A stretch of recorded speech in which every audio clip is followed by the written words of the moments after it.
नया दिन, नई खबर, हर बड़ी खबर पर हमारी नजर, खबर जिसका हम पर, आप पर और देश की सियासत पर होगा असर। और इस बड़ी खबर के हर पहलू पर बजेगा नगाड़ा, क्योंकि यह है जनता का अखाड़ा। नमस्कार, मैं हूं आनंद नरसिम्हन।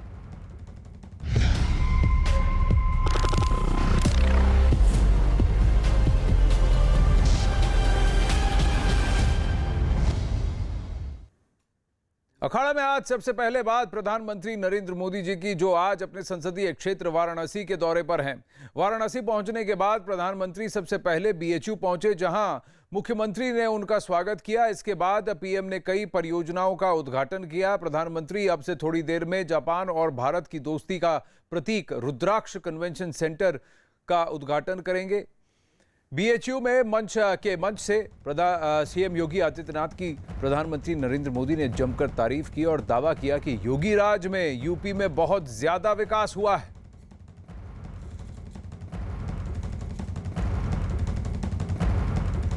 अब मंच से पीएम मोदी ने सीएम योगी की तारीफ तो की ही, साथ ही उन्होंने विपक्ष पर भी निशाना साधा। पीएम ने कहा कि ऐसा नहीं था कि काशी के लिए पहले से पैसे नहीं आते थे, लेकिन विकास का काम नहीं होता था। आज दौर विकासवाद का है, भाई भतीजावाद का नहीं। पीएम ने दावा किया कि यूपी की जनता आज योजनाओं का लाभ उठा रही है और ये लाभ जो है सीधा जनता को मिल रहा है। कहने की बात है और जानने की समझने की बात है कि प्रधानमंत्री नरेंद्र मोदी 2014 में जब यहां से चुनकर संसद में गए वाराणसी से, और वाराणसी और वडोदरा दो जगह से उन्होंने लड़ा था, उसके बाद उन्होंने वडोदरा की कॉन्स्टिट्यूंसी छोड़ दी, लेकिन 27 बार वाराणसी जा चुके हैं बतौर वहां के जो एमपी हैं और दौरा कर चुके हैं अपनी कॉन्स्टिट्यूएंसी का।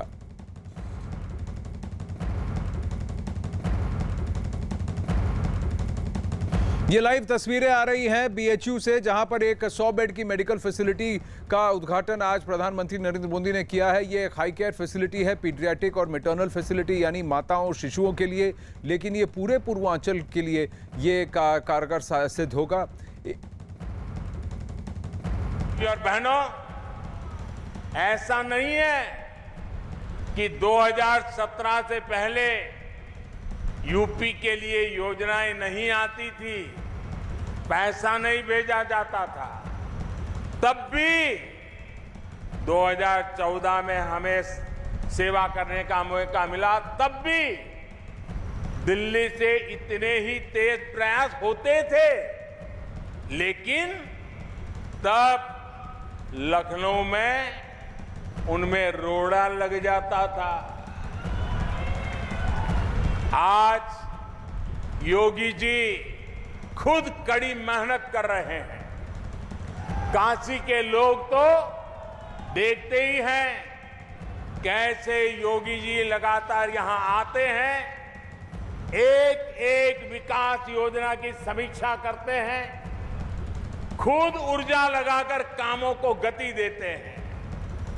वहीं मुख्यमंत्री योगी आदित्यनाथ की तारीफ करते हुए प्रधानमंत्री ने दावा किया कि यूपी में कानून का राज है और राज्य में आज बहन बेटियां सुरक्षित महसूस कर रही हैं। माफिया को अब कानून का डर है। आज एक आधुनिक यूपी बनाने में तेजी से आगे बढ़ रहे हैं। आज यूपी में कानून का राज है, माफिया राज और आतंकवाद जो कभी बेकाबू हो रहे थे, उन पर अब कानून का शिकंजा है। बहनों बेटियों की सुरक्षा को लेकर मां बाप हमेशा जिस तरह डर और आशंकाओं में जीते थे, वो स्थिति भी बदली है। आज बहन बेटियों पर आंख उठाने वाले अपराधियों को पता है कि वो कानून से बच नहीं पाएंगे। एक और बड़ी बात, यूपी में सरकार आज भ्रष्टाचार और भाई भतीजावाद से नहीं, विकासवाद से चल रही है। इसलिए आज यूपी में जनता की योजनाओं का लाभ सीधा जनता को मिल रहा है। लाभ सीधा जनता को पहुंच रहा है 27वीं बार, अगर मुझे ज्ञात हो, अगर और मेरा अनुमान सही है कि 2014 से जब से चुनकर गए हैं वाराणसी से और बनारस से प्रधानमंत्री नरेंद्र मोदी यहाँ पर दौरे पर आए हैं और नित्य समीक्षा लेते रहते हैं कि वहाँ पर क्या डेवलपमेंट हुई है। ब्रजेश कुमार सिंह हमारे साथ जुड़ रहे हैं, वरिष्ठ पत्रकार हैं और न्यूज़ 18 बिहार के मैनेजिंग एडिटर भी, और न्यूज़ 18 नेटवर्क से गहरा इनका संबंध है। वाराणसी में हम मिले थे ब्रजेश जी, जब एक बार प्रधानमंत्री 2019 में वहां गए थे दौरे के लिए और काशी विश्वनाथ मंदिर में उन्होंने उस वक्त पूजा की थी, पूजा पाठ किया था, और उस वक्त भी विकास से जुड़े हुए कुछ प्रोजेक्ट्स को लॉन्च करने के लिए तब गए थे।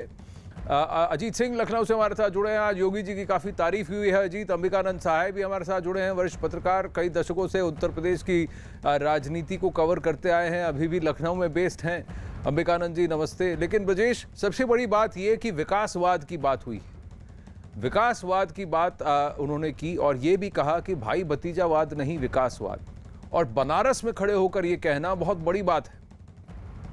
निश्चित तौर पर, क्योंकि आप देखिए, आपने जिस 2019 की हम लोगों की मुलाकात का जिक्र किया था और वो जगह जाहिर है काशी हिंदू जो विश्वनाथ मंदिर जो था, वहां पर हम लोग मिले थे। आप ध्यान रखिए कि वो काशी विश्वनाथ मंदिर एक समय कभी दिखता नहीं था। सिर्फ 2400 वर्ग मीटर का कुल उसका परिसर होता था। अगर विकास को देखना हो कि किस तरीके से काशी की तस्वीर बदली है, तो आप उसको भी देख सकते हैं कि जो सिर्फ 2400 वर्ग मीटर के दायरे में जो मंदिर सिमटा हुआ था, आज जो है 50,000 वर्ग मीटर का उसका दायरा हो चुका है। जो बनारस के लोग हैं, जो काशी के लोग हैं, वो तो ठीक, जो बाहर से भी आते हैं उनको भरोसा नहीं हो पाता किसी जगह पे वो 10 साल पहले जब आए थे जो हालत थी उसकी जगह वो कितना परिवर्तित हो चुका है। दूसरी जो सबसे बड़ी बात उन्होंने जो एक तरफ तो वाराणसी जो उनकी अपनी कंस्टिट्यूंसी है उसके लिए जो विकास योजनाओं की लंबी चौड़ी जो उन्होंने सूची गिनाई, उन्होंने कहा कि सबको गिनाना भी संभव नहीं है। साथ में ये भी जिक्र किया कि ठीक है, जिसका उद्घाटन कर रहा हूँ वो तो ठीक है, लेकिन 8,000 करोड़ रुपए की तो ऑनगोइंग प्रोजेक्ट्स अभी चल रही हैं। इसके अलावा जो बड़ी बात उन्होंने कही वो ये कही कि देखिए, जब मैं 2014 में वाराणसी का जब एमपी बना तो उस समय जो है लगातार मैं यूपी के लिए, वाराणसी के लिए जो है सो फंड मैं मुहैया करा रहा था, तमाम हमारी योजनाएं थी, लेकिन यूपी में जो उस वक्त सरकार थी वह सहयोग करने को तैयार नहीं थी। जाहिर है इशारा जो है उनका था अखिलेश यादव की सरकार की तरफ, क्योंकि अखिलेश यादव उस समय उत्तर प्रदेश में मुख्यमंत्री थे और 2017 तक, जब तक कि बीजेपी वहां सत्ता में नहीं आई बड़ी मैसिव मैंडेट के साथ, तब तक जो है 3 साल उनकी सरकार रही। तो उस दौरान जो है योजनाएं जो है उत्तर प्रदेश में जो है बहुत तेजी से नहीं बढ़ पाई, जो कि केंद्र सरकार की योजनाएं थी। तो कहीं ना कहीं वो जो अपने न सिर्फ वाराणसी के जो मतदाता हैं उनको सचेत करने की वो कोशिश करते नजर आए, बल्कि उन्होंने उत्तर प्रदेश के भी मतदाताओं को ये एड्रेस करने की कोशिश की, बताने की कोशिश की कि अगर केंद्र में और राज्य में दोनों जगह बीजेपी की सरकार रहती है तो किस तरीके से उत्तर प्रदेश जो है विकास की रफ्तार को तेजी से और आगे बढ़ा सकता है। तो ये बड़ा मैसेज था। और साथ आप देखें जिस तरीके से उन्होंने एंडोर्स किया योगी आदित्यनाथ को, जो बातें चल रही थी पिछले कुछ महीनों में कि शायद योगी से नाराज हैं और उनसे बहुत खुश नहीं है, आप ध्यान रखिए कि अपने भाषण में उन्होंने कितनी बार योगी का नाम लिया और योगी जी कहकर संबोधित किया। ध्यान रखिए, प्रधानमंत्री जो है काफी बड़े हैं योगी आदित्यनाथ से, लेकिन पूरे सम्मान के साथ, और साथ में ये कहा कि जिस तरीके से वाराणसी को चिंता करते हैं उसी तरीके से उत्तर प्रदेश के हर जिले, हर शहर की चर्चा करते हैं। तो यानी कि एक कंप्लीट एंडोर्समेंट जो है आज के दिन उन्होंने किया योगी आदित्यनाथ का भी, और उत्तर प्रदेश की राजनीति के हिसाब से बहुत बड़ा सिग्नल है, जबकि अगले साल जनवरी फरवरी मार्च में उत्तर प्रदेश में जी। और इसी पर मैं अजीत से जानना चाहूँगा, योगी आदित्यनाथ और या महंत आदित्यनाथ कहें, सनातन प्रथा से तो वो महंत हैं, तो फिर उनके लिए एक अलग लेवल से रिस्पेक्ट भी होता है, लेकिन प्रधानमंत्री जी का इस तरह से उनको उनकी रिपोर्ट कार्ड, उनकी परफॉर्मेंस पे इस तरह से थम्स अप दिखाना एक बहुत बड़ा संकेत है कि जो कोई यहाँ पर जो क्या कहते हैं विद्रोह के बीज बोने की कोशिश कर रहा था, ये कहने की कोशिश कर रहा था कि योगी जी पर सरकार का यानी सेंटर का कॉन्फिडेंस नहीं है, सेंट्रल लीडरशिप का, अब वो सब अटकलें बंद हो जाएंगी। अब सबको कहीं ना कहीं एक ऐसा इशारा दे दिया गया है कि लाइन में आ जाओ, बस अब यही आपके नेता है, यही टीम के कैप्टन है, इन्हीं के अंडर आपको खेलना है और काम करना है। देखिए बिल्कुल आनंद, आपने सही बात कही कि प्रधानमंत्री ने आज कम से कम उस बात पर पूर्वविराम लगा दिया जिस पर विपक्ष सवाल खड़े कर रहा था कि केंद्र और प्रदेश की सरकारों में अच्छा नहीं है, सरकार और संगठन के बीच तालमेल अच्छा नहीं। हालांकि जब बीएल संतोष उत्तर प्रदेश में आए थे एक सप्ताह पहले तो उन्होंने ट्वीट कर ये कह दिया था कि सरकार अच्छा काम करे, उनका प्रबंधन अच्छा है। और आज मुख्यमंत्री की तारीफ लगभग 6 बार प्रधानमंत्री ने मंच से मुख्यमंत्री का नाम लिया और कहा कि वो खुद कड़ी मेहनत कर रहे हैं और उत्तर प्रदेश में इंफ्रास्ट्रक्चर बहुत तेजी से आगे बढ़ा। उन्होंने 3-4 बातें कही आनंद, तो उन्होंने कहा Purvanchal expressway, Bundelkhand expressway, Gorakhpur link expressway, ये इस दशक में मील का पत्थर है। भाई भतीजावाद को लेकर उन्होंने टारगेट किया, अखिलेश यादव को, समाजवादी पार्टी को टारगेट किया कि अब यहाँ भाई भतीजावाद नहीं है, ये यहाँ विकासवाद का एजेंडा चल रहा। तो उन्होंने उस बात पर पूर्वविराम लगा दिया है कि अब उत्तर प्रदेश में 2022 का जो चुनाव है योगी आदित्यनाथ के नाम पर, योगी आदित्यनाथ के काम पर चलेगा। और इसीलिए उन्होंने कहा कि पैसा तो पहले भी आता था लेकिन विकास नहीं होता था, अब माफिया उत्तर प्रदेश में डर रहे हैं, बहन बेटियां सुरक्षित है। उन्होंने बहुत सारी लिफ्ट सुनाई और कहा कि चर्चा किस किस की करूं, लिफ्ट बहुत लंबी है, सीएम खुद कड़ी मेहनत कर रहे हैं। तो इससे कम से कम एक मैसेज प्रधानमंत्री ने विपक्ष के लिए भी और पार्टी के लिए भी और वो लोग जो सवाल खड़े कर रहे थे एक साथ जवाब दे दिया सबको। जी बिल्कुल, और बहुत बड़ा एंडोर्समेंट है। और कोविड की अगर बात करें तो आज सुबह ही जब प्रधानमंत्री ने कहा वहाँ बाबटपुर एयरपोर्ट में उनकी फ्लाइट उतरी तभी यहाँ से रिलीज आया। और ये डायरेक्टर इंफॉर्मेशन पब्लिक रिलेशंस हैं जिन्होंने ये कहा है कि उत्तर प्रदेश में आज 5 डिस्ट्रिक्ट्स हैं, अलीगढ़, कासगंज, श्रावस्ती, हाथरस और महोबा, जो कि पूरी तरह से कोरोना फ्री हैं। और 46 ऐसे डिस्ट्रिक्ट्स हैं जहाँ पर 0 केसेज आए हैं। 28 ऐसे डिस्ट्रिक्ट्स हैं जहां पर केस लिस्ट जो है और total case list single digit में, यानी 10 से कम का आंकड़ा है। लखनऊ में भी आज सिर्फ 10 केस रिपोर्ट हुए हैं। तो कहीं ना कहीं यूपी में कोविड पर जो नियंत्रण हुआ है ये अपने आप में एक सक्सेस स्टोरी है अंबिकानंद जी। लेकिन जो काम, जो विकास जो काशी में हुआ है वो अपने आप में सांकेतिक है कि सोशल अपलिफ्टमेंट की प्रधानमंत्री नरेंद्र मोदी की काउंसिल ऑफ मिनिस्टर्स में जो झलक रहा है कि 77 में से 47 जो हैं वो SC, ST और OBC से हैं, वही बात उनके काम में और उनकी कॉन्स्टिट्यूएंसी में जो उन्होंने मेहनत की है उसमें भी झलक रहा है। बिल्कुल सही आनंद जी। देखिए आज प्रधानमंत्री जी का दौरा और आज का उनका संबोधन दोनों रूप से बहुत महत्वपूर्ण, पहला राजनीतिक और दूसरा सामाजिक। देखिए बनारस के बारे में जो प्रधानमंत्री जी का क्षेत्र है, एक बड़ी भारी भ्रांति है कि बनारस ब्राह्मणों का गढ़ है, यह गलत है।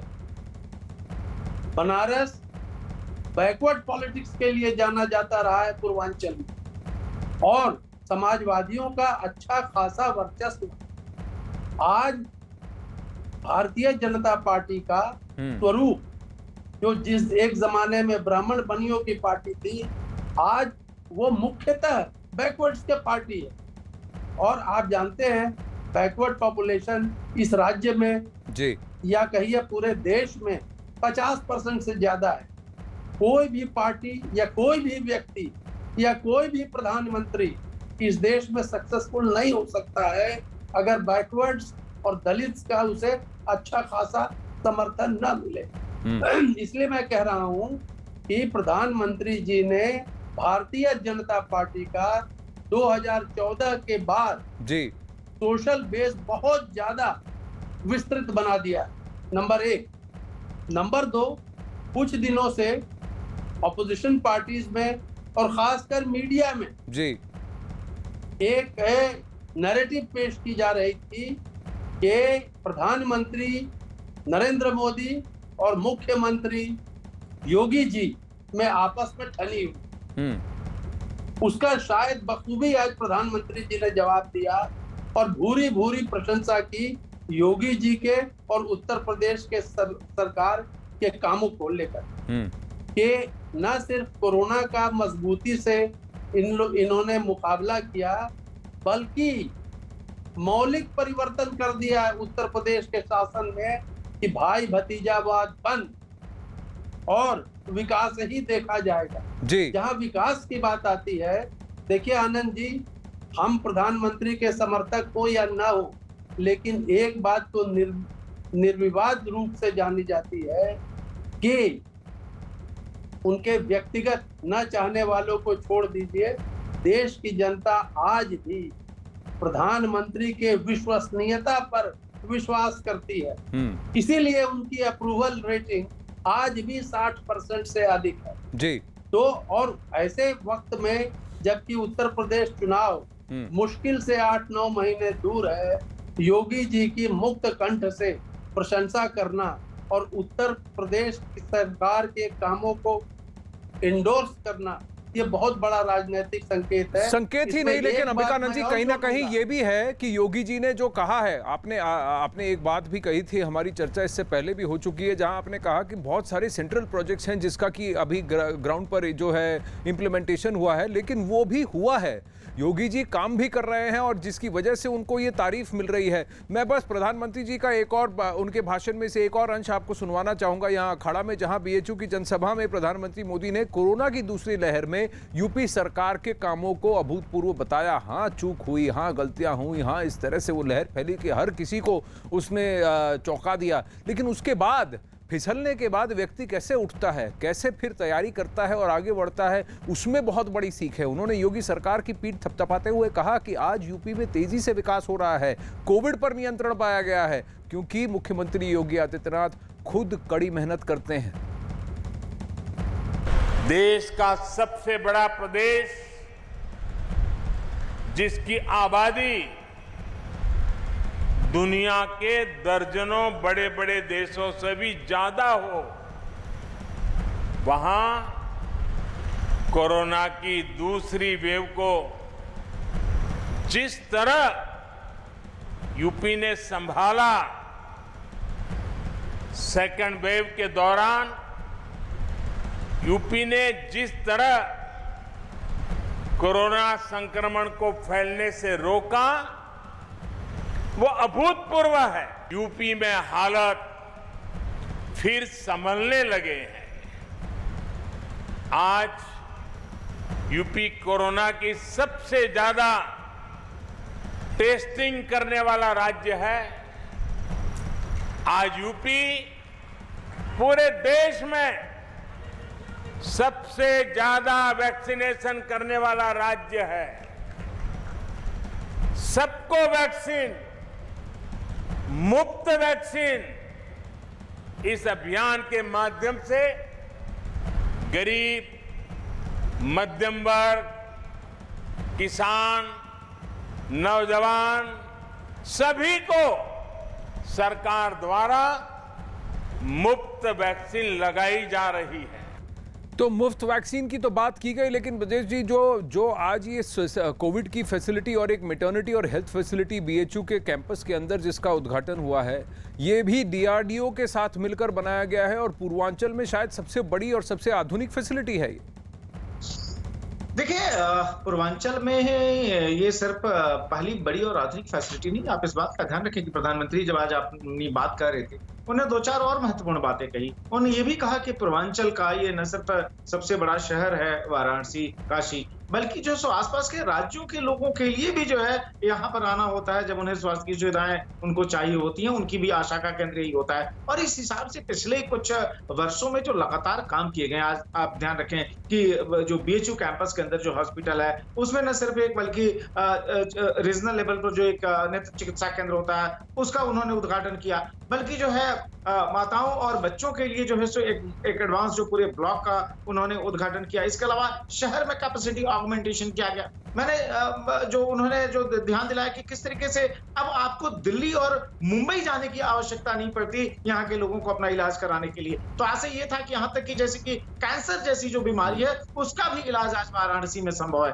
तो ये सब कुछ करके दिखाया। और ये जो है मतलब स्वास्थ्य तो एक एस्पेक्ट है, अगर आप ध्यान दें, आप रोड की बात कर लें, बिजली की बात कर लें, जो नदी की बात कर लें, आप जो घाटों की सफाई की बात कर लें, टूरिज्म की बात कर लें, काशी विश्वनाथ की बात कर लें, कन्वेंशन सेंटर की बात कर लें, कोई भी ऐसा एरिया नहीं है जिसमें कि बड़े बड़े काम नहीं हुए, जिससे सिर्फ काशी जो कि दुनिया की सबसे प्राचीन नगरी है उसका गौरव फिर से बढ़ा है, बल्कि जो है वहां पर तमाम लोगों को रोजगार के नए साधन, नए अवसर, साथ में सुविधाएं, जो नागरिक सुविधाएं होती हैं वो बहुत तेजी से बढ़ी हैं। उसको उन्होंने बार बार जिक्र किया अपने भाषण के दौरान। अगर लोगों ने ध्यान से उसको सुना हो, जब हम लोग उनके भाषण को सुन रहे थे, आपने देखा हो।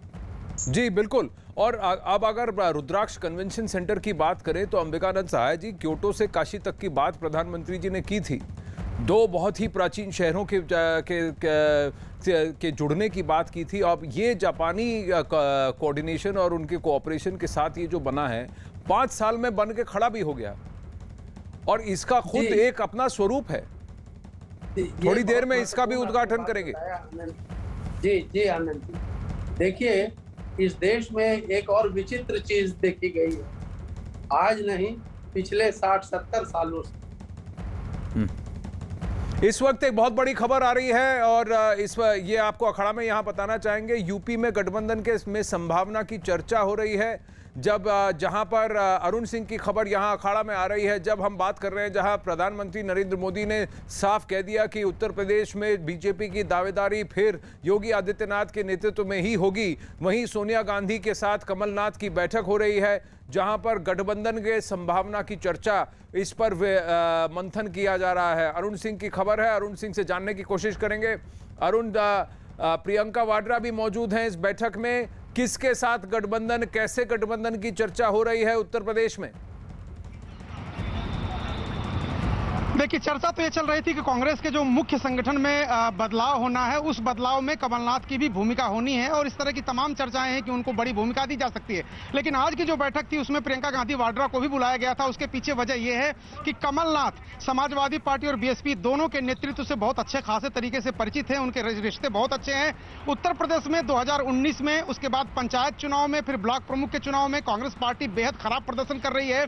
अब उनको जरूरत है किसी गठबंधन की, तो समाजवादी पार्टी या बीएसपी किसी एक से गठबंधन कराने की कोशिश कमलनाथ कर रहे हैं और उसी बाबत वो सोनिया गांधी से मुलाकात करने आए थे और इसीलिए प्रियंका गांधी को भी इस बैठक में बुलाया गया था। उत्तर प्रदेश में जो कांग्रेस पार्टी का प्रदर्शन रहा है वो सीधे रिफ्लेक्ट करता है गांधी परिवार पर, क्योंकि प्रियंका गांधी वाड्रा को वहां का महासचिव बनाया गया। महासचिव बनाने से लेकर अब तक प्रियंका गांधी ने कोई सफलता चुनावी वहां पर हासिल नहीं की है और अगर विधानसभा चुनाव में भी वो फ्लॉप हो जाती है तो जाहिर सी बात है, जिस तरह से राहुल गांधी के नेतृत्व पर तमाम सवाल उठ रहे थे वैसे ही प्रियंका गांधी के नेतृत्व पर भी सवाल उठने लगेंगे और इसलिए पार्टी को जरूरत है, कांग्रेस पार्टी को जरूरत है कि वहां पर किसी एक मजबूत साथी के साथ वो चुनाव में जाए और समाजवादी पार्टी और बीएसपी दोनों विकल्प उसके लिए खुला हुआ है। हालांकि दोनों पार्टियों ने सार्वजनिक रूप से मना कर दिया है कि किसी बड़े दल से गठबंधन नहीं करेंगे, लेकिन कमलनाथ चूंकि बहुत अच्छे रिश्ते उनके हैं मायावती से भी और मुलायम सिंह यादव से भी, और इसलिए वो कोशिश कर रहे हैं कि कुछ सीटें कांग्रेस को मिल जाएं और समाजवादी पार्टी ने जो फिलर भेजा है उसमें यह है कि जो सवर्ण वोट हैं कांग्रेस के पास वो समाजवादी पार्टी के पास अगर जुड़ जाए 6-7%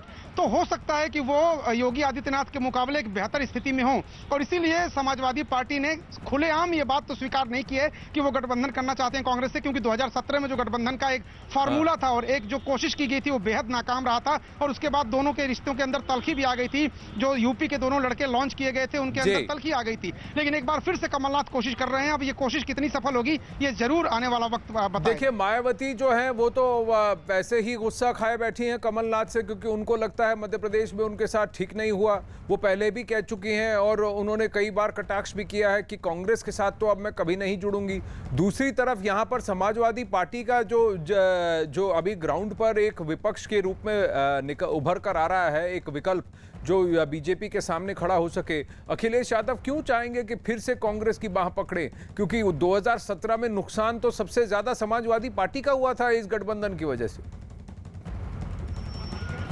देखिए आनंद, आपने देखा है कि राजनीति संभावनाओं का खेल है और किसी बात को इनकार नहीं कर सकते। जब शिवसेना कांग्रेस एक साथ हो सकते हैं, जब पीडीपी बीजेपी एक साथ हो सकते हैं, तो चुनाव की संभावना को देखते हुए कोई दल किसी के लिए अछूत नहीं है। पहले भी समाजवादी पार्टी से गठबंधन कांग्रेस का हो चुका है, पहले भी बहुजन समाज पार्टी से कांग्रेस का गठबंधन हो चुका है, आगे भी हो सकता है। इसकी वजह यह है कि मायावती अब अखिलेश यादव के साथ गठबंधन नहीं करना चाह रही है। तो अब अखिलेश यादव सिर्फ मुस्लिम और यादव समीकरण के सहारे ही क्या योगी आदित्यनाथ को चुनौती दे पाएंगे? जिनके पास 40% के आसपास वोट बैंक है, उनको भी मुस्लिम यादव का जो वोट बैंक है वो 30% के आसपास ही होता है। कांग्रेस के पास 6-7% का जो भी वोट बैंक है राज्य में, वो अगर उनके साथ जुड़ जाता है, सवर्ण जातियां खास तौर से इसमें कांग्रेस पार्टी को क्या मिलेगा, क्या लाभ मिलेगा? क्योंकि कांग्रेस पार्टी तो फिर स्टेपनी से भी कम में उनकी भूमिका होगी, क्योंकि अगर 30-32% वोट बैंक की बात समाजवादी पार्टी कर रही है, वोट शेयर की बात कर रही है और 6-7% की वोट शेयर की बात कांग्रेस कर रही है, तो कांग्रेस तो फिर पिछड़ी पार्टी हुई इनके साथ जिस तरह से होगी, तो क्या पिछलग्गू बनना चाहेगी, ये बहुत बड़ा सवाल है कांग्रेस पार्टी के लिए। और दूसरी बात जो अरुण सिंह ने कही कि पीडीपी बीजेपी का गठबंधन हुआ चुनाव के बाद, यूपी में, महाराष्ट्र में भी शिवसेना के साथ गठबंधन हुआ चुनाव के बाद, ये चुनाव से पहले है, चुनाव से पहले अकेले लड़ने में समझदारी है या गठबंधन करने में बैठक खत्म हो चुकी है। अखाड़ा में लेंगे एक छोटा सा ब्रेक, बने रहिए। अखाड़ा में आपको सीधा लिए चलते हैं पंजाब, जहां सियासत गरमा रही है। उस दिन जहां नवजोत सिंह सिद्धू को प्रदेश कांग्रेस कमेटी का चीफ नियुक्त किया गया है, यहाँ ये तस्वीरें हैं जहां बीजेपी के समर्थकों पर और बीजेपी का प्रदर्शन है कैप्टन अमरिंदर सिंह के घर के बाहर, जहां वाटर कैनन चलाए जा रहे हैं। कैप्टन के आवास का घेराव किया है बीजेपी के कार्यकर्ताओं ने। ये बीजेपी का प्रदर्शन है, इससे पहले भी बीजेपी और एबीवीपी के जो काडर हैं उन्होंने प्रदर्शन किया था।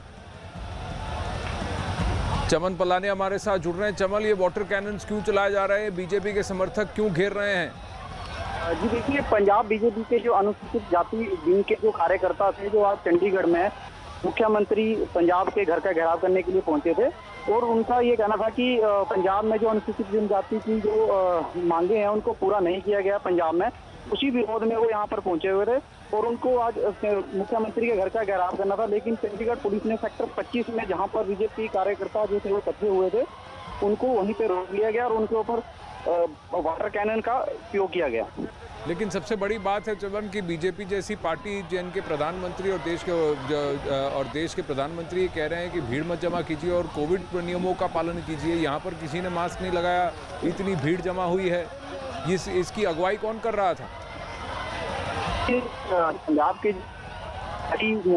जो कार्यकर्ता थे उनकी तरफ से ये जो प्रोटेस्ट था वो आज किया गया था और अपनी जो अनुसूचित जनजाति को लेकर पीछे मैट्रिक स्कॉलरशिप घोटाला भी हुआ था, उसी के विरोध को लेकर ये कार्यकर्ता यहाँ पर पहुंचे हुए थे और लगभग कम से कम 200 से 300 जो कार्यकर्ता थे वो पहुंचे हुए थे और काफी संख्या में यहाँ पर उन्होंने विरोध किया और उसके बाद उनको चंडीगढ़ पुलिस ने वाटर कैनन का प्रयोग किया और उसके बाद चंडीगढ़ पुलिस उनको हिरासत करके ले गए।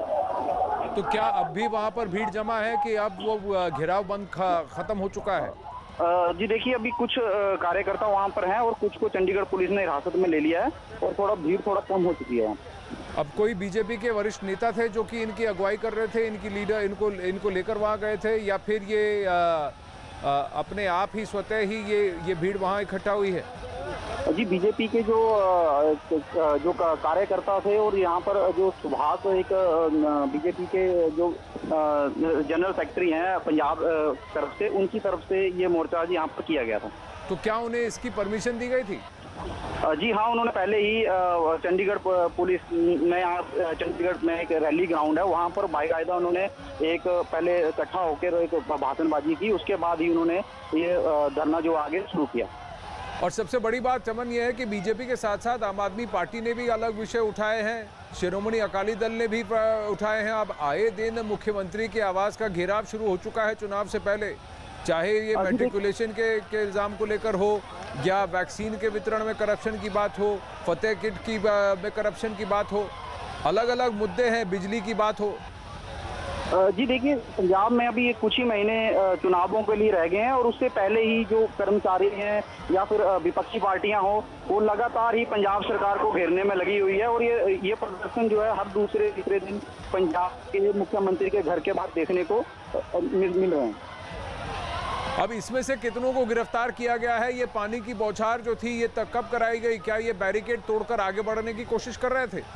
जी देखिए, यहाँ जो बीजेपी के कार्यकर्ता थे वो बैरिकेड तोड़कर आगे मुख्यमंत्री के घर का घेराव करना चाहते थे, लेकिन चंडीगढ़ पुलिस ने बैरिकेडिंग करके कार्यकर्ता नहीं माने, तो उसके बाद ही चंडीगढ़ पुलिस ने उनके ऊपर पानी की बौछारें की और उन्हें हिरासत में लिया गया। पर आप कह रहे हैं कि अभी भी वहाँ भीड़ जमा है, कुछ को हिरासत में लिया गया है पानी की बौछार करने के बावजूद। वहाँ से क्या ये घेराव जो है, ये घेराव की प्रक्रिया खत्म हुई है? चमन पलाने से बात करने की कोशिश करेंगे। ये तस्वीरें अब से कुछ देर पहले की हैं जहां पर अनुसूचित जनजाति के कई सारे जो युवा हैं वो वहां पहुंचे थे। बीजेपी की ये मुहिम थी कि उनके खिलाफ उनके लिए जो वादे किए गए थे और मैट्रिकुलेशन को लेकर भी जो वहां पर विवाद है उसको भी उस मुद्दे को भी, उस विषय को भी उठाकर कैप्टन अमरिंदर सिंह के घर के पास घेराव करने की कोशिश की, लेकिन पुलिस ने पहले बैरिकेडिंग की और फिर इस भीड़ को तितर-बितर करने के लिए पानी की बौछार भी की।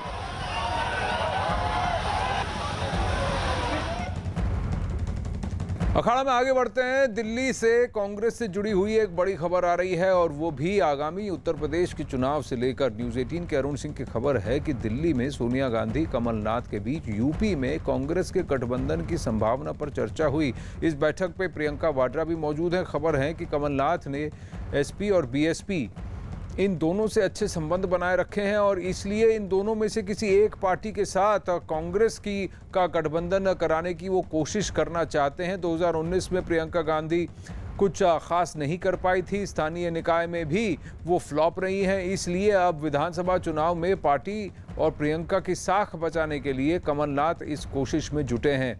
वरिष्ठ पत्रकार अंबिकानंद सहाय हमारे साथ हैं, लखनऊ से अजीत सिंह भी हमारे साथ हैं, ब्रजेश सिंह और अरुण सिंह भी हमारे साथ हैं।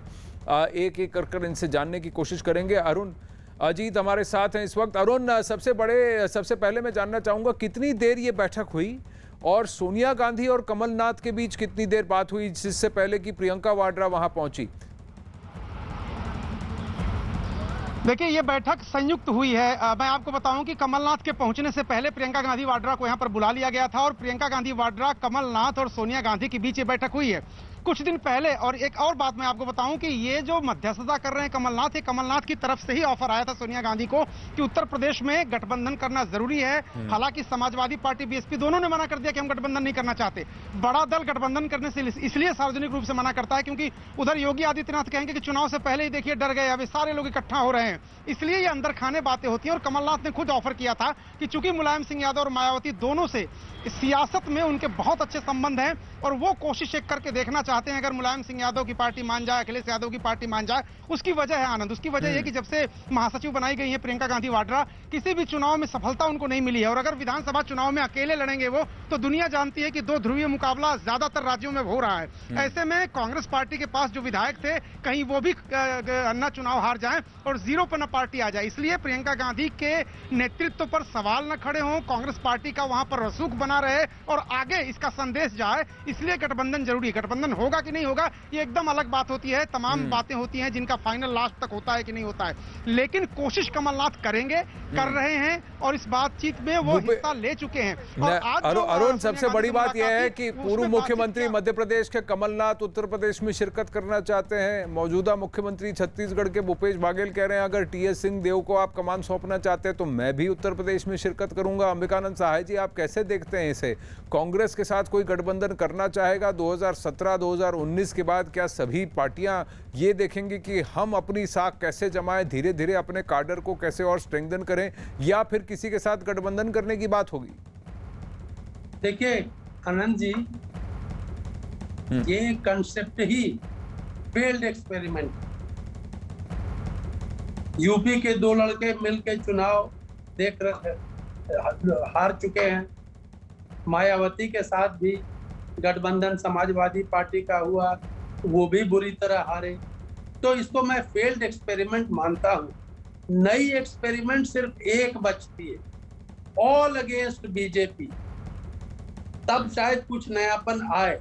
मैं इसको इस तरह देखता हूं कि प्रशांत किशोर के मीटिंग के बाद ये कमलनाथ द्वारा ये अगर प्रपोजल दिया गया है तो एक कड़ी जुड़ती, तो शायद कांग्रेस, क्योंकि आज तो उत्तर प्रदेश में कांग्रेस मृत प्राय है, उसे ऑक्सीजन भी नहीं मिल रही है। वो तो चाहते हैं कि किसी बैसाखी का सहारा मिल जाए, लेकिन दूसरी जो दो बड़ी पार्टियां हैं वो फिलहाल नहीं चाहती है। हाँ, प्रशांत किशोर से बात के बाद अगर ऑल वर्सेस बीजेपी को लड़ने की कोशिश करें तो बात शायद दूसरी होगी।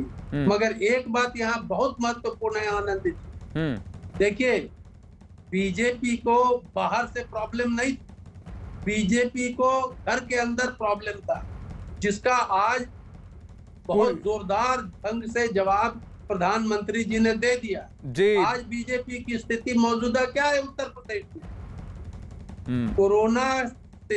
कोरोना द्वारा जनित जो समस्याएं थी उसके बावजूद आज आरएसएस बीजेपी में प्रधानमंत्री और यहाँ लखनऊ में योगी आदित्यनाथ तीनों फोकस्ड होके काम कर रहे हैं। जी, तो वो बीजेपी उनके ने आपस अपना के जितने भी दखल विवाद हैं उसको वो सुलझा लेते हैं। 6-8 महीने चुनाव से पहले इसको फिर दरकिनार कर दिया जाता है और फिर संगठन जो है उनको आदेश दे दिया जाता है कि आप साथ में काम कीजिए। आज प्रधानमंत्री ने जो मुहर लगाई है योगी आदित्यनाथ के काम पर और उनकी कर्मठता पर, उसके बाद तो कोई विवाद ही नहीं रह जाता। ब्रजेश जी, इससे पहले कि मैं आपके और आऊं, मैं जरा अजीत से जानना चाहूंगा। अजीत, एक बात बताइए, क्या समाजवादी पार्टी गठबंधन करना चाहेगी कांग्रेस से, या फिर अखिलेश ये कहना चाहेंगे कि अगर योगी आदित्यनाथ के सामने कोई पार्टी या कोई लीडर खड़ा हो सकता है वो सिर्फ अखिलेश यादव है, तो हर कोई तो अपनी अपनी साख जमाने की कोशिश करेगा। ये अगर गठबंधन में घुस गए तो फिर यूपी के लड़के जैसा अगर 2017 जैसी परिस्थिति आई तो क्या कीजिएगा? देखिए, बिल्कुल आनंद, दो चीजें साफ कर दूं कि अखिलेश यादव कांग्रेस से गठबंधन करने के मूड में नहीं, क्योंकि उन्होंने सीधे तौर पर कहा था कि अब हम किसी बड़े दल से गठबंधन नहीं करेंगे। और उनका जो अनुभव है 2017 का कि यूपी के 2 लड़के, 2019 का बसपा के साथ गठबंधन किया, 5 सीटों पर सिमट गए, बसपा को 10 सीटें मिली, उसके बाद गठबंधन को मायावती ने आगे आके खुद तोड़ दिया। तो अखिलेश यादव छोटे छोटे दलों से गठबंधन करने की बात कर रहे हैं, वो चाहे राजभर हो, ओम प्रकाश राजभर हो, इसके अलावा जो आरएलडी है, जयंत चौधरी हो, बाबू सिंह कुशवाहा हो, जो जन अधिकार पार्टी, जो 10 छोटे छोटे दल हैं उनसे मिलाकर अखिलेश चुनाव लड़ना चाहते हैं, क्योंकि अखिलेश को पता है कि जो भी बड़ी पार्टी से अगर गठबंधन होगा तो कहीं कहीं उनको नुकसान होगा। दूसरा, जो उन्होंने परिणाम देखे हैं 2017 में, 2019 में, तो उनको कहीं ना कहीं इस बात का डर जरूर है कि अगर हम किसी बड़ी पार्टी से हाथ मिलाएंगे तो हमारा नुकसान होगा, हमारा वोट बैंक कहीं ना कहीं उसका नुकसान हमें उठाना पड़ेगा। और यही बात बार बार बसपा सुप्रीमो भी करें, लेकिन बसपा सुप्रीमो मायावती की तरफ से ये बात कभी पत्ते खोले नहीं गए, लेकिन उनसे कांग्रेस बात कर सकती है और कोई छोटे दल है वो बात कर सकती है। लेकिन अखिलेश की तरफ से ये मानकर चलिए कि वो कांग्रेस के साथ गठबंधन नहीं करने वाली, क्योंकि अखिलेश को ये पता है कि उन्हें उत्तर प्रदेश की सियासत करनी है और 2017 और 19 का जो परिणाम उन्होंने देखा वो उनके लिए काफी आहत भरा था, और इसीलिए वो छोटे छोटे दलों से बात कर रहे हैं। हालांकि वो चंद्रशेखर रावण से बात कर रहे हैं आनंद, लेकिन वो बसपा या कांग्रेस से बात नहीं कर रहे हैं। जी, वो किसी से भी, हर किसी से बात करें, लेकिन काम किसका बोल रहा है ब्रजेश जी, ये भी है। आज देखिए, अभी सबसे थोड़ी देर में रुद्राक्ष कन्वेंशन सेंटर का उद्घाटन करेंगे प्रधानमंत्री नरेंद्र मोदी। 1583 करोड़ रुपए की लागत, उससे ज्यादा के जो प्रोजेक्ट्स हैं उसका लोकार्पण या शिलान्यास आज प्रधानमंत्री नरेंद्र मोदी कर रहे हैं। एक प्रधानमंत्री की ये कॉन्स्टिट्यूएंसी है, उसके बनस्पत आप मुख्यमंत्रियों के कॉन्स्टिट्यूएंसी या फिर जो पहले सरकार चलाते थे, जिनके पास कमान होती थी, पूरा गांधी परिवार, कांग्रेस पार्टी, उनकी कॉन्स्टिट्यूएंसी को देख लीजिए तो विकास बोल रहा है या परिवारवाद बोल रहा है, ये सवाल भी उठता है। निश्चित तौर पर, और खुद प्रधानमंत्री मोदी ने इसकी तरफ इशारा किया जब वो बीएचयू कैंपस में बात करी, तो उन्होंने कहा कि परिवारवाद ने क्या नुकसान किया उत्तर प्रदेश में, आप देख लीजिए। तो ये जो सो परिवारवाद नहीं बल्कि ये विकासवाद की राजनीति है। दूसरी सबसे बड़ी बात, उन्होंने खुद बतौर एमएलए, बतौर एमपी एक स्टैंडर्ड तो सेट कर दिया है कि एक जनप्रतिनिधि को किस तरीके से अपने इलाके का विकास करना चाहिए। जहां तक यूपी के संदर्भ का सवाल है, आप ध्यान रखिए, बीजेपी में जो भी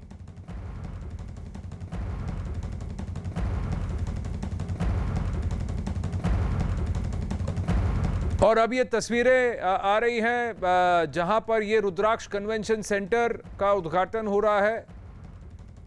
मुख्यमंत्री योगी आदित्यनाथ, गवर्नर आनंदीबेन पटेल के साथ प्रधानमंत्री नरेंद्र मोदी भी हैं। आज 143 ऐसे प्रोजेक्ट्स भी हैं जो कि रूरल प्रोजेक्ट्स हैं जल जीवन मिशन के तहत, जिनका भी उद्घाटन होगा। लेकिन ये है वो भव्य रुद्राक्ष सेंटर। ब्रजेश जी, ये बहुत ही ज़्यादा इम्पोर्टेंट मायने रखता है, क्योंकि ये जापान के साथ कोलैबोरेशन में बनाया गया और 5 साल में बनकर तैयार भी हो गया है।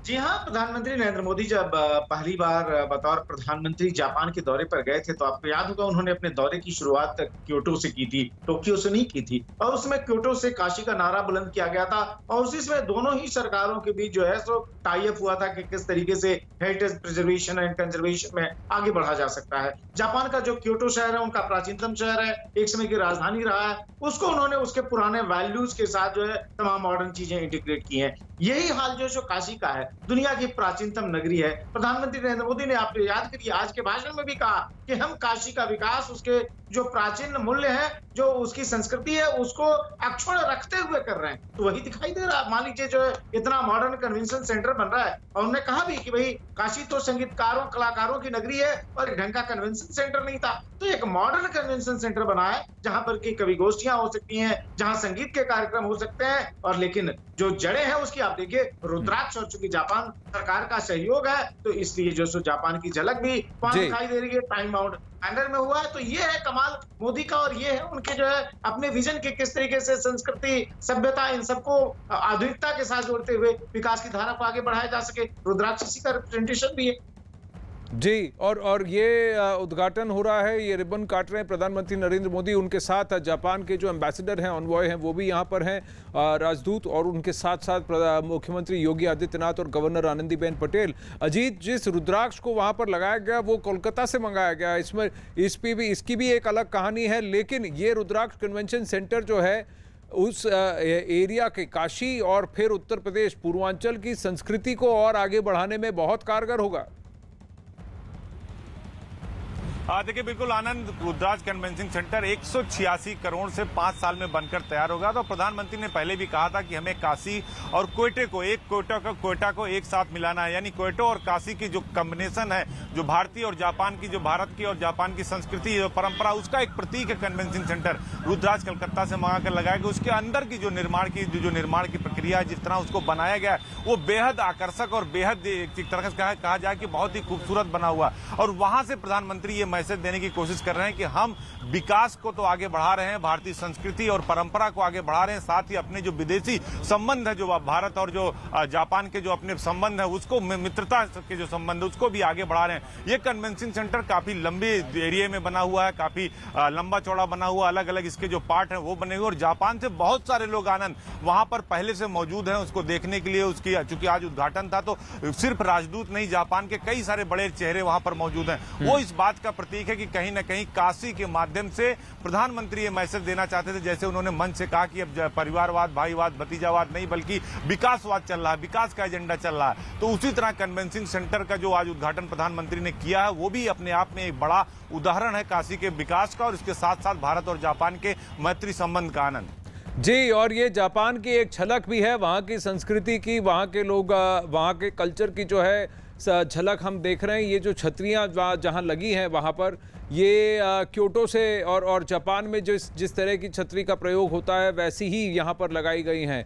तो कहीं ना कहीं ये जो समावेश, ये जो इंटीग्रेशन है, कल्चरल कनेक्ट है, उसके साथ साथ कोऑपरेशन इस पे भी है कि विकास पे, और 5 साल में ये बनकर तैयार भी हो गया है। अंबिकानंद सहाय जी, बहुत इंपॉर्टेंट और लैंडमार्क है ये इनॉग्रेशन। 5 साल में एक शिलान्यास के बाद एक कन्वेंशन सेंटर का बनकर तैयार हो जाना छोटी बात नहीं है, और खासकर जब कि पिछले 18 महीने में पूरा देश जो है सब कुछ ठप था, फिर भी ये काम चलता रहा। इसमें एक बात और गौर करने की है जो हम लोग डिस्कस नहीं कर रहे हैं आनंद जी। प्रधानमंत्री जी की गो ईस्ट पॉलिसी सिर्फ राजनीति के लिए नहीं, सिर्फ भारत जापान को क्लोजर लाने के लिए नहीं, ये इंटरनेशनल डिप्लोमेसी। देखिए यहाँ से जैसे पूरब आप बढ़ते जाएंगे, समुद्र दर समुद्र बुद्धिज्म का ग्रोथ हुआ है। बनारस बुद्ध का भी एक बहुत महत्वपूर्ण सेंटर है। तो जब आप गो इस पॉलिसी में जाते हैं तो और इस चीज को केंद्र में रख के आप सोचिए तो बहुत बड़ी वैश्विक एक ताकत बन के उभरती है। ये भी इस पे एक महत्वपूर्ण एंगल है जिस पे बात नहीं हो रही है। जी आनंद। बिल्कुल। तो देखिए, कुल मिलाकर आज एक बड़ी सौगात बनारस वासियों को मिली है, और इसी के साथ साथ एक संदेश भी दे दिया गया कि काम चलता रहना चाहिए, क्योंकि कोरोना जैसी पेंडेमिक से हम गुजरे हैं। बावजूद इसके 5 साल में आज आप जो ये तस्वीरें देख रहे हैं कन्वेंशन सेंटर की, रुद्राक्ष कन्वेंशन सेंटर, वो बनकर तैयार है। और इसी के साथ साथ बनारस वासियों को लंबी और बड़ी सौगात की लिस्ट भी तैयार है। प्रधानमंत्री नरेंद्र मोदी शिलान्यास करेंगे, उद्घाटन करेंगे इन तमाम जगहों की। 744 करोड़ की परियोजनाओं का देखिए प्रधानमंत्री नरेंद्र मोदी को तो उद्घाटन करना है, उसमें से 839 करोड़ की परियोजनाओं का शिलान्यास प्रधानमंत्री नरेंद्र मोदी को करना है। तो जब 8 महीने के बाद आज प्रधानमंत्री नरेंद्र मोदी बनारस पहुंचे हैं तो सीधे तौर पर एक बड़ा तोहफा लेकर बनारस वासियों के लिए पहुंचे हैं। उनका संसदीय क्षेत्र है और यहां पर उन्होंने रुद्राक्ष का देखिए पौधा लगाया है जो कि कलकत्ता से आया, और प्रधानमंत्री ने रुद्राक्ष कन्वेंशन सेंटर का उद्घाटन किया। इसकी अपनी महत्ता है जिसको नकारा नहीं जा सकता है। जापान के सहयोग से बना, इसलिए दोनों ही देशों की जो वहां पर छवि है वो नजर आ रही है सांस्कृतिक तौर पर। और एक बड़ा हॉल जिसमें कहा जा रहा है कि 12 से 1500 लोग करीब यहां पर बैठ सकते हैं। तो रुद्राक्ष कन्वेंशन सेंटर की तस्वीरें हम आपको दिखा रहे हैं। भव्य कन्वेंशन सेंटर का निर्माण जो है वो हुआ है और 5 साल में हुआ है, ये सबसे महत्वपूर्ण